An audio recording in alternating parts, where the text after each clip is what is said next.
Assalamualaikum guys, welcome back to A2N Studio. Macam biasa, thank you so much dekat korang yang dah support channel ni. Mana-mana yang baru dekat A2N Studio, jangan lupa untuk support aku dengan tekan butang subscribe dekat bawah.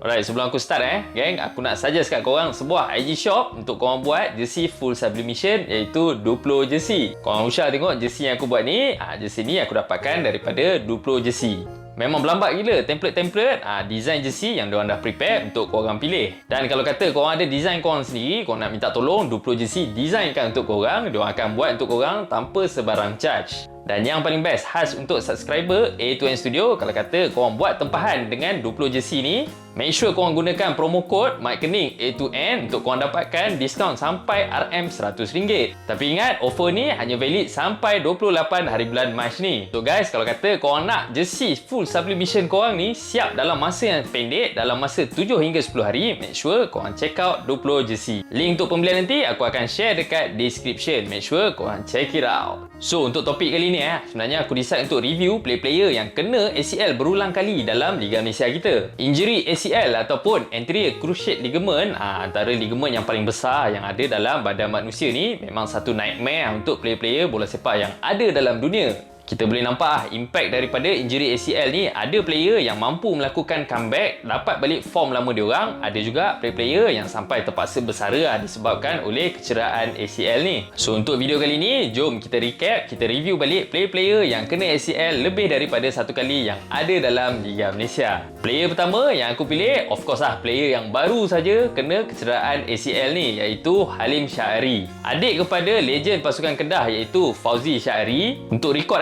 sebenarnya first time Halim Syahari kena kecederaan ACL ni waktu mewakili pasukan Kedah tahun 2017. Waktu tu dia as a young player mengalami kecederaan ACL ni dan terpaksa berehat selama lebih kurang 9 bulan. Selepas lebih kurang setahun dia fit dan dapat balik form dia, tapi malangnya dia dah kehilangan tempat dalam pasukan Kedah dan terpaksa mencari pasukan baru. Sampailah pada tahun 2019 apabila Halim Syahari decide untuk datang ke pasukan The Red Giants. Dekat sini sebenarnya Halim Syahari dapatkan balik keyakinan diri dan juga form dia yang sebenar, sampailah dia dapat panggilan untuk mewakili skuad Harimau Malaya. Player yang terkenal dengan dia punya signature diagonal pass ni masih lagi beraksi dengan pasukan Selangor untuk tahun 2021 ni. Malangnya baru-baru ni waktu saingan Liga Super perlawanan kedua waktu menentang pasukan Terengganu, Halim Syahari telah disahkan mengalami kecederaan ACL buat kali kedua sepanjang karier dia. Ironinya, waktu first time Halim Syahari ni kena kecederaan ACL semasa mewakili pasukan Kedah pun, dia kena waktu menentang pasukan Terengganu juga.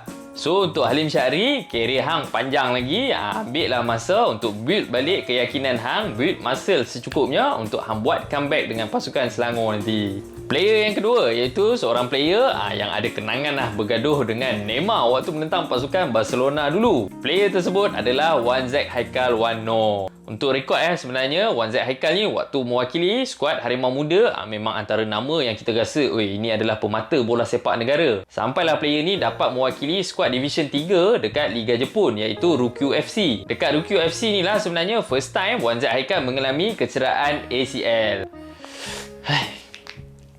Agak menyedihkan untuk Wan Zack Haikal sebab apa? Dia antara nama yang disebut-sebut akan mewakili skuad Harimau Malaya untuk pergi ke kelayakan Piala Asia.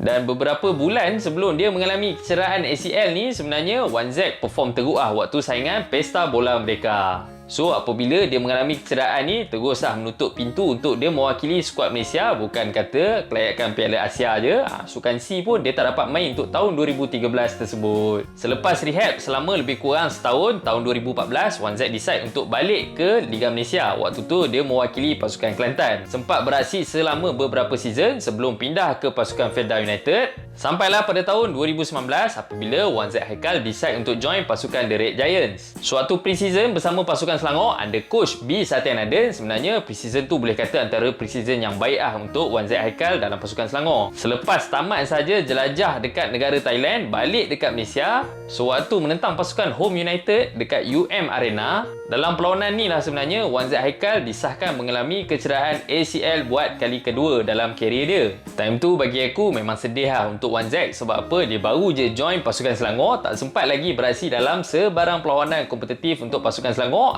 tutup dah kena kecederaan ACL. Selepas rehab lebih kurang setahun, tahun 2020 dekat penghujung musim kita boleh nampak balik kelibat Wan Zaid Haikal beraksi bersama pasukan Selangor. Dan untuk tahun 2021 ni kita boleh nampak sebenarnya Wan Zaid Haikal masih lagi regular starter dalam skuad Huston Nightzel. Satu fun fact untuk player yang digelar sebagai Wonder Kid dalam skuad Harimau Muda dulu ni, sebenarnya Wan Zaid Haikal Wano tak pernah langsung beraksi dalam mana-mana saingan sukan C sepanjang kerjaya dia.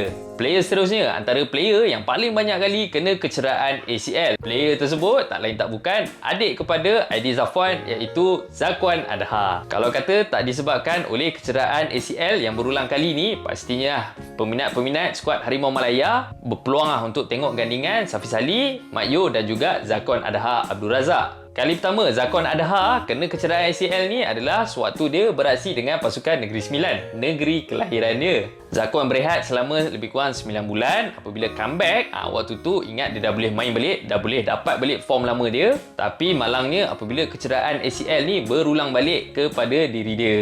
Dan untuk season tu, Zakwan hanya sempat beraksi sebanyak 3 perlawanan je untuk pasukan Negeri Sembilan.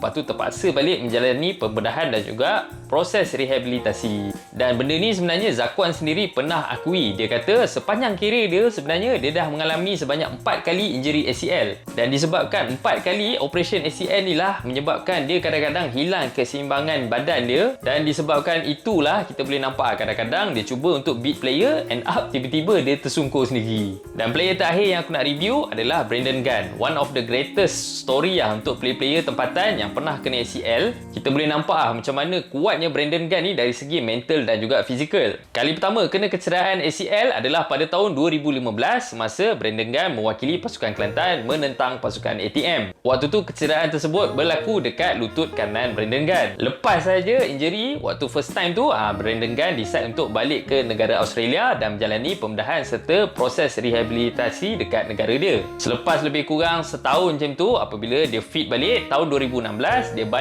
comeback balik dengan pasukan The Red Warrior. Boleh dikatakan waktu tu Brandon Gunn hampir dapat balik form dia yang lama dan beraksi dengan baik dekat holding role dekat bahagian midfield Kelantan, menggantikan ketiadaan Syakir Syahari yang telah berpindah ke pasukan JDT. Malang untuk Brandon Gunn apabila kecederaan ACL kembali menghantui dia, apabila dia kena kecederaan ACL dekat lutut kiri pula kira-kira 9 bulan selepas dia melakukan comeback dengan pasukan Kelantan. Tapi kali ni kena bukan dengan pasukan Kelantan, kali ni kena waktu dia mewakili pasukan Malaysia menentang pasukan Indonesia. Dan menurut Brandon Gunn kata dia waktu first time dia kena injury ACL ni, journey untuk proses rehab dan sebagainya tu merupakan satu journey yang sangat menarik sebab apa, itu merupakan pengalaman baru untuk seseorang player. Tapi apabila kecederaan tu berulang, ini adalah sesuatu yang amat stres dan menyebabkan kau mental kau down teruk apabila kau ingat balik proses yang kau dah lalui waktu first time kau kena dulu. Dan yang paling menyedihkan, kata Brandon Gunn, waktu tu majikan semasa dia iaitu pasukan Kelantan dan juga FAM refuse untuk tanggung kos rawatan dia waktu dia menjalani pembedahan dan juga proses rehabilitasi sepanjang dia berada dekat Australia. Aku tak sure sebab apa FAM dan juga pihak Kelantan tak nak tanggung kos rawatan dia. Mungkin disebabkan dia decide untuk balik ke Australia dan jalani pembedahan dan juga proses rehab dekat sana. Tapi once Brandon Gunn decide untuk buat comeback dalam Liga Malaysia pada tahun 2018 dengan pasukan Perak, kita boleh nampak Brandon Gunn ni memang new version of Brandon Gunn sebab apa? Susuk sadar yang dia bawa waktu kemunculan kedua dia ni memang impress ramai orang waktu tu. Dan sampai hari ni kita boleh nampak macam mana Brandon Gunn ni dia cuba untuk mengekalkan bentuk badan yang sadar ni, mungkin untuk mengelakkan dia mengalami kecederaan ACL sekali lagi. So guys, as a conclusionnya, kata orang kalau kata player tersebut dah kena injury ACL ni, possibility untuk dia kena kali kedua tu adalah sangat-sangat tinggi. Apa pendapat korang? Korang kongsikan dengan aku dengan komen dekat bawah. Mana-mana yang baru dekat A2N Studio, jangan lupa untuk like, share and subscribe A2N Studio. Sehingga kita jumpa lagi. Assalamualaikum.